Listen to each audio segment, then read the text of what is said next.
वही खाना है जो हमें न सिर्फ पोषण देता है, हमारी वृद्धि कराता है, बल्कि हमारे जीवन का एक प्रमुख आधार है। जैसा अन्न वैसा मन, मतलब हम जिस प्रकार का भोजन करते हैं उसी प्रकार का हमारा मन होता है। और कहा भी गया है कि स्वस्थ मन का आधार स्वस्थ शरीर होता है और स्वस्थ शरीर का आधार होता है एक संतुलित आहार। तो इसी आहार के बारे में, संतुलित आहार के बारे में आज हम बात करेंगे। आहार को महाभेषज कहा गया है आयुर्वेद में। इसका अर्थ है कि आहार जो है, हमारा जो भोजन है, वो सबसे बड़ी औषधि है। अगर हम इसे सही तरीके से लेते हैं, सही मात्रा में लेते हैं और नियमों के साथ लेते हैं तो ये वृद्धि करता है, और अगर इसका विपरीत करते हैं तो हमारे अंदर कई सारी बीमारियां पैदा हो जाती हैं। तो आहार और संतुलित आहार ये क्या है और इसके क्या नियम होते हैं, इन सभी के बारे में आज हम जानेंगे। नमस्कार, मैं वैज्ञानिका गुप्ता सत्वाई आयुर्वेद में आहार आहिते अन्न नलिका अभ्याम इत्याहार, जो भी हम अन्न नलिका से लेते हैं यानी कि मुंह से लेते हैं, उस सभी को आहार कहा गया है। यही कारण है कि केवल अन्न नहीं बल्कि जल को यानी कि पीने के पानी को भी आहार में गिना गया है, क्योंकि अन्न का पाचन होता है और उसी प्रकार जल का भी पाचन होता है। इसलिए आहार में अन्न और जल और सारी लिक्विड चीजें, ये सारी चीजें आहार में आती हैं। आहार के लिए कहा गया है पथ्ये सति गदार्थस्य किम औषधि निषेवणे, अपथ्ये सति गदार्थस्य किम औषधि निषेवणे। इसका अर्थ है कि जो व्यक्ति पथ्य का सेवन करता है उसको किसी भी प्रकार की औषधि की आवश्यकता ही नहीं पड़ती है, क्योंकि रोग ही नहीं होते हैं। और जो व्यक्ति अपथ्य का सेवन करता है उसे भी किसी औषधि की आवश्यकता नहीं है, क्योंकि औषधियां देने के बाद भी उन्हें उससे लाभ ही नहीं होता है। इस कारण से आहार की बहुत महत्ता है। पथ्य का अर्थ है कि अपने शरीर की स्थिति के अनुसार, देश के अनुसार, काल के अनुसार जो अन्न लिया जाता है वही हमारे लिए पथ्य होता है। इसी के लिए आयुर्वेद में कहा गया है कि जो हितकर आहार होता है वो शरीर की वृद्धि करने वाला होता है, और इसके विपरीत जो अहितकर आहार होता है वो व्याधि उत्पन्न करने वाला यानी कि बीमारियां पैदा करने वाला होता है। तो आप जानना नहीं चाहेंगे कि आप किस प्रकार का आहार ले रहे हैं, किस प्रकार का भोजन ले रहे हैं। वो आपकी वृद्धि करेगा और या फिर आपको रोग उत्पन्न करेगा। इसके बारे में तो आपने बहुत सारे वीडियोस देखे होंगे कि हमें क्या नहीं खाना चाहिए, विरुद्ध आहार क्या होते हैं, इसके अतिरिक्त क्या क्या खाने से हमें कौन कौन सी बीमारियां हो जाती हैं, जो भी मार्केट में उपलब्ध है उसमें से क्या क्या अहितकर है। हितकर आहार क्या है? संतुलित आहार ही हितकर आहार है। आयुर्वेद के अनुसार संतुलित आहार क्या है? संतुलित आहार आयुर्वेद के अनुसार किसी मात्रा के अनुसार नहीं है, ना ही कार्बोहाइड्रेट प्रोटीन के अनुसार है। आयुर्वेद के अनुसार संतुलित आहार 7 मानकों पर निर्भर करता है। वो है मात्रा, क्रिया, काल, देश, देह, दोष और साथ में अवस्था। ये 7 मानक डिसाइड करते हैं कि आपको कैसा आहार लेना चाहिए, और जो आहार आपके शरीर के लिए सर्वश्रेष्ठ है वही आपका संतुलित आहार है। एक प्रकार का संतुलित आहार सभी के लिए मान्य नहीं हो सकता, क्योंकि हर व्यक्ति का शरीर अलग होता है, हर व्यक्ति के शरीर की क्रियाएं, उसकी पचाने की क्षमता, ये सारी चीजें अलग अलग होती हैं, और उनको ध्यान में रख के ही किसी व्यक्ति का संतुलित आहार डिसाइड किया जा सकता है। सबसे पहला मानक है मात्रा। मात्रा हमें कितना खाना खाना चाहिए। कई बार कुछ लोग सिर्फ 2 रोटी खाते हैं, लेकिन वो कहते हैं मेरा वजन तो बढ़ता ही जा रहा है। कभी कभी तो कुछ लड़कियां 1 रोटी, आधी रोटी भी इसलिए खाती हैं कि अगर मैं कम मात्रा लूंगी तो मेरा वजन नहीं बढ़ेगा, लेकिन फिर भी उनका वजन बढ़ता है। और कुछ जो बहुत अच्छी मात्रा में आहार लेते हैं फिर भी उसके बाद उनका वजन नहीं बढ़ता है। तो ये जो आहार की मात्रा है वो निर्भर करती है खाना पचाने की शक्ति पर, यानी कि आपकी पचन शक्ति पर। आहार अग्निबल अपेक्षणे, आप कितना खाना खा सकते हो ये आपकी अग्नि पर निर्भर करता है। अगर आपका शरीर पचा ही नहीं सकता है खाना, तो आप अगर अधिक मात्रा में लेंगे तो उसकी वजह से फैट बढ़ेगा, इंडाइजेशन होगा, कई तरह के रोग होंगे। और अगर आपका शरीर आहार को पचा सकता है, और ऐसे में अगर आप कम आहार लेते हैं या नहीं लेते हैं तो भी रोग होते हैं। इसलिए जिस प्रकार से जिसकी खाना पचाने की शक्ति हो उसी प्रकार से उसे आहार लेना चाहिए, भोजन करना चाहिए। पुराने समय में मात्रा के लिए कहा जाता था कि हर व्यक्ति को अपनी भूख से 1 रोटी कम खानी चाहिए। आयुर्वेद के सिद्धांत को फॉलो करने का ये बड़ा ही सरल तरीका था। आयुर्वेद में कहा गया है कि आपको अपने पेट के 4 भाग करने चाहिए, जिसमें से 2 को ठोस अन्न से भरना चाहिए, जैसे कि रोटी, चावल।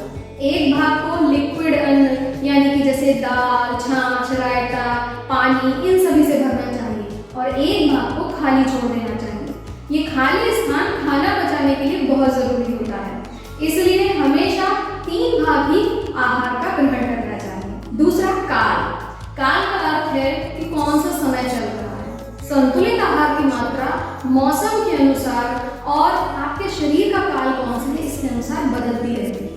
यही कारण है कि सर्दियों में कभी भी आम पन्ना लेने के लिए या शरबत लेने के लिए नहीं कहा जाता है और गर्मियों में कभी भी काढ़े पीने के लिए या तिल का लड्डू खाने के लिए या गर्म चीजें खाने के लिए बहुत ज्यादा नहीं बोला जाता है।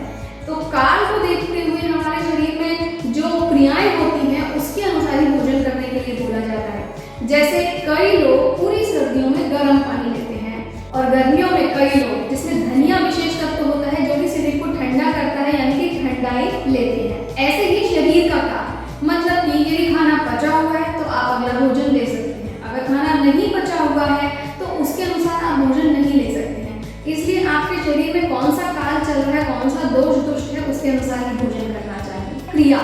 क्रिया का अर्थ है कि खाना किस तरीके से पकाया गया है।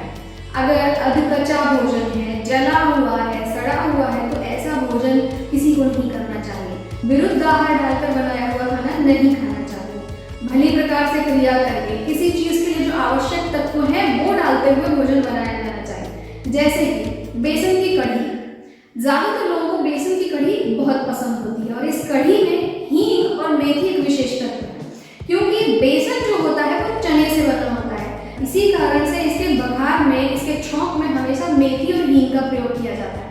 इसलिए अगर सही संस्कार करके सही क्रिया करके भोजन बनाया गया है तो वो हमेशा आपके लिए लाभदायक होता है। देश। देश का अर्थ है कि आप जहाँ पर रहते हैं, जिस स्थान पर रहते हैं उसके अनुसार ही आपको भोजन करना चाहिए। इसके लिए सर्वसाधारण सिद्धांत है ईट रीजनल ईट सीजनल, मतलब कि आप जिस प्रदेश में रहते हैं उस प्रदेश के अनुसार ही आपको भोजन करना चाहिए। वहाँ आसपास जो सब्जियां, फल या फिर अन्न उगाया जाता है अगर आप उसका सेवन करते हैं तो वो आपके शरीर के लिए ज्यादा अच्छा होता है, क्योंकि वो साथ में होता है। आपकी जो बॉडी होती है उसे जल्दी एक्सेप्ट कर लेती है। इसलिए जो सब्जियां, फल और अन्न आपके आसपास उगाए जाते हैं आपको उन्हीं का सेवन करना चाहिए। ऐसे ही सीजनल, मतलब कि अगर ठंडियों के समय का फल है या सब्जी है तो उसे ठंडियों के समय खाना चाहिए और अगर गर्मियों के समय का फल और सब्जी है तो उसे गर्मियों के समय खाना चाहिए। इसका एक उदाहरण मैं देना चाहती हूँ। साउथ में यानी कि जितना भी क्षेत्र समुद्र के आसपास है वहाँ पर सभी लोग खट्टी चीजें ज्यादा खाते हैं, जैसे कि सांभर आदि। इसके अलावा इडली, डोसा, इसका जो बेस होता है उसे भी फर्मेंट करके बनाया जाता है, यानी कि उसे एसिडिफाई कर दिया जाता है, उसमें अम्लता बढ़ा दी जाती है, खट्टापन बढ़ा दिया जाता है। क्यों? क्योंकि जो समुद्र का पानी होता है वो खारा होता है, क्षारीय होता है, एल्कली होता है। इसलिए उस प्रदेश में रहने वाले लोग अगर इस तरह की चीजें खाते हैं जो फर्मेंटेड है, जो खट्टी हैं, तो उन्हें किसी भी तरह की प्रॉब्लम नहीं आती है और खाना आसानी से पचता है और वो व्याधि मुक्त भी रहते हैं।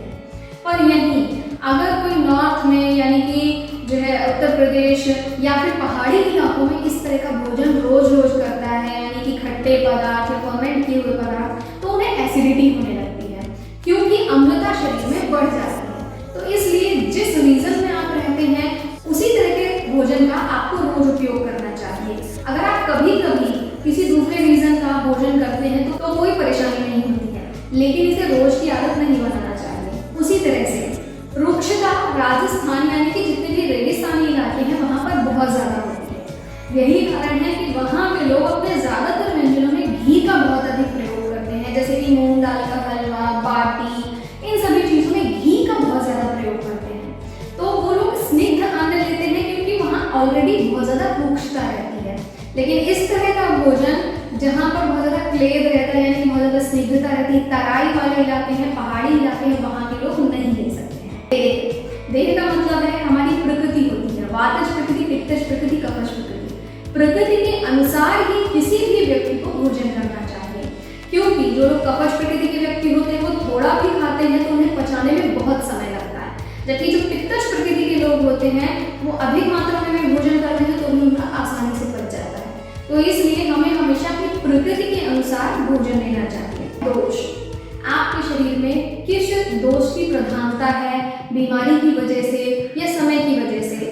जैसे कि सुबह सुबह कफ की प्रधानता होती है। यही कारण है कि उस समय नस से गंडूस आदि क्रियाएं करने के लिए बताया जाता है, गर्म पानी पीने के लिए बताया जाता है। दोपहर के समय में पित्त की प्रधानता रहती है, इसलिए उस समय में अगर आप भोजन करते हो तो आपका भोजन आसानी से पच जाता है। तो जो भोजन का जो काल है वो भी इसी अनुसार बताया गया है कि आपके शरीर में दोष किस समय कौन से बढ़े हुए हैं। और अंतिम है अवस्था। अवस्था का अर्थ है कि शरीर की अवस्था किस काल में है। जैसे कि जो बच्चे हैं उन्हें कफ वाले रोग ज़्यादा होते हैं, जैसे कि सर्दी, खांसी, जुकाम, एलर्जी होना। तो उसका कारण यही है कि उनका जो शरीर की अवस्था है वो कफज अवस्था है, कफ बाहुल्य होता है। इसलिए जितनी भी कफ वाली चीज़ें हैं वो अगर खाते हैं, जैसे कि ठंडा पानी पीते हैं, आइसक्रीम ज़्यादा खाते हैं, मीठा ज़्यादा खाते हैं, तो उन्हें कफ की परेशानी बहुत जल्दी हो जाती है। उल्टियाँ आना, सर्दी, जुकाम, बुखार होना ये बड़ी आसानी से हो जाता है। वहीं मध्यावस्था के व्यक्ति को और वृद्धावस्था के व्यक्ति को इस तरह की परेशानियां जल्दी नहीं होती। यानी कि हमारा संतुलित आहार इन 7 मानकों पर डिसाइड किया जा सकता है, निश्चित किया जा सकता है। अब हम इस प्रकार के पदार्थ को ले सकते हैं, लेकिन आयुर्वेद में इसके भी आगे बताया गया है। आहार सिर्फ शरीर का ही नहीं, मन का भी पोषण करता है। इसलिए जिस तरह से आप खाते हैं उसका भी बहुत ध्यान देना चाहिए। आयुर्वेद में इसका बहुत ही सुंदर वर्णन किया गया है। उन्होंने बताया है कि स्नान करने के बाद जब भूख लगी हो तब हाथ पैर धोकर, मुंह धोकर पहले गुरुओं को, माता पिता को, अतिथि को, बालक को, घर में जितने भी आपके आश्रित हैं, यानी कि जैसे जंतु हैं, जानवर हैं, उन सभी को भोजन कराने के पश्चात गरम साथ में तन्मना होकर खाना चाहिए।